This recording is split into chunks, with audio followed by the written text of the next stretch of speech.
Hello friends, வணக்கம். Welcome back to my channel. இன்றைக்கி நம்மளோட ஆதார் கார்டு இப்போ லாஸ் ஆயிடுச்சு அப்படின்னா அதோட ரீப்ரிண்ட்டை ஆன்லைனில் எப்படி அப்ளை பண்ணுறதுன்னு பார்க்கலாம்.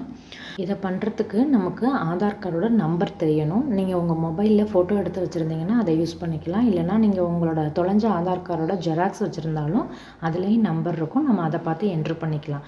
ப்ளஸ் நீங்கள் அந்த ஆதார் கார்டோட ஒரு மொபைல் நம்பர் ரெஜிஸ்டர் பண்ணியிருப்பீங்கள்ல, அதுவும் இப்போ யூஸில் இருக்க மாதிரி பார்த்துக்குங்க. ஏன்னா நம்ம ஆதார் கார்டு என்ட்ரு பண்ணதும் அந்த ரெஜிஸ்டர் பண்ண மொபைல் நம்பருக்கு ஓடிபி சென்ட் பண்ணுவாங்க. அதுவும் இந்த ரீப்ரிண்ட் அப்ளை பண்ணுறதுக்கு தேவைப்படும். இப்போ ஃபஸ்ட்டு கூகுளில் ஆதார் கார்டு ரீப்ரிண்ட் ஆன்லைன்னு சொல்லிட்டு டைப் பண்ணுங்கள்.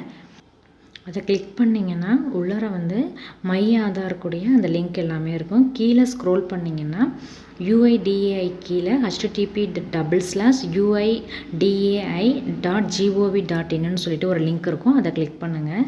நெக்ஸ்ட்டு ஆதாரோட அந்த வெப்சைட் ஓப்பன் ஆயிரும். இப்போ அதில் கீழே ஸ்க்ரோல் டவுன் பண்ணிங்கன்னா ஆதார் PVC கார்டுன்னு சொல்லிட்டு ஒரு ஆப்ஷன் இருக்கும். அதை கிளிக் பண்ணுங்கள்.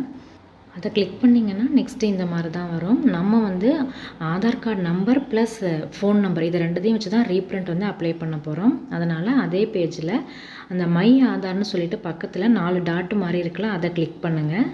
அதை கிளிக் பண்ணோம்னா லாகின் பேஜ் ஓப்பன் ஆகும். வெல்கம் டு மை ஆதார்னு சொல்லிட்டு லாகின்னு சொல்லிட்டு கீழே இருக்க பாருங்கள். அந்த லாகினை கிளிக் பண்ணுங்கள்.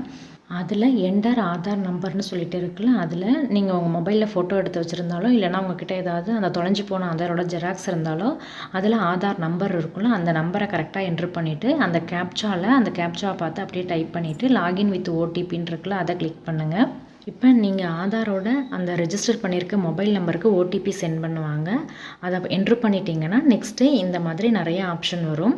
அதில் ஆதார் PVC கார்டுன்னு சொல்லிட்டு ஒரு ஆப்ஷன் இருக்குது பாருங்கள், அதை கிளிக் பண்ணுங்கள். இப்போ உங்களோட தொலைஞ்சு போன ஆதார் கார்டோட ப்ரிவ்யூ இதில் காமிப்பாங்க. அதில் டீட்டெயில்ஸ் எல்லாம் கரெக்டாக இருக்கா, ஃபோட்டோலாம் கரெக்டாக இருக்கான்னு செக் பண்ணிக்கோங்க.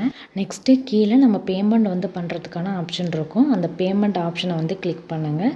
அதில் நீங்கள் debit card, credit card use பண்ணலாம். இல்லைனா நெட் பேங்கிங் இல்லைனா UPI இது 3 ஏதாவது ஒன்று யூஸ் பண்ணி நீங்கள் 50 ரூபா பே பண்ணணும். நான் என்னோடய டெபிட் கார்டு யூஸ் பண்ணி 50 ரூபா பேமெண்ட் பண்ணிவிட்டேன். ட்ரான்சாக்ஷன் ஸ்டேட்டஸ் இப்போ சக்ஸஸ்ன்னு சொல்லிட்டு வந்துடுச்சு. நீங்கள் பேமெண்ட் பண்ணிட்டீங்க அப்படின்னா நீங்கள் ஆதார் கார்டில் எந்த அட்ரஸ் கொடுத்துருக்கீங்களோ அந்த அட்ரஸ்க்கு ஆதார் கார்டோட ரீப்ரிண்ட்டை 5 டேஸ்க்குள்ளேயே ஸ்பீட் போஸ்ட்டில் சென்ட் பண்ணிடுவாங்க. நீங்கள் அதை வாங்கிக்கலாம். இந்த மாதிரி தான் ஆதார் கார்டு லாஸ் ஆகிடுச்சுன்னா ரீப்ரிண்ட்டுக்கு ஆன்லைனில் அப்ளை பண்ணணும். இந்த வீடியோ யூஸ்ஃபுல்லாக இருந்துச்சுன்னா லைக் பண்ணி ஷேர் பண்ணிவிட்டு சப்ஸ்கிரைப் பண்ணி பெல் ஐக்கானை கிளிக் பண்ணி ஆளுங்கிற ஆப்ஷனை கிளிக் பண்ணி வச்சுக்கோங்க. தேங்க்யூ ஸோ மச் ஃபார் வாட்சிங்.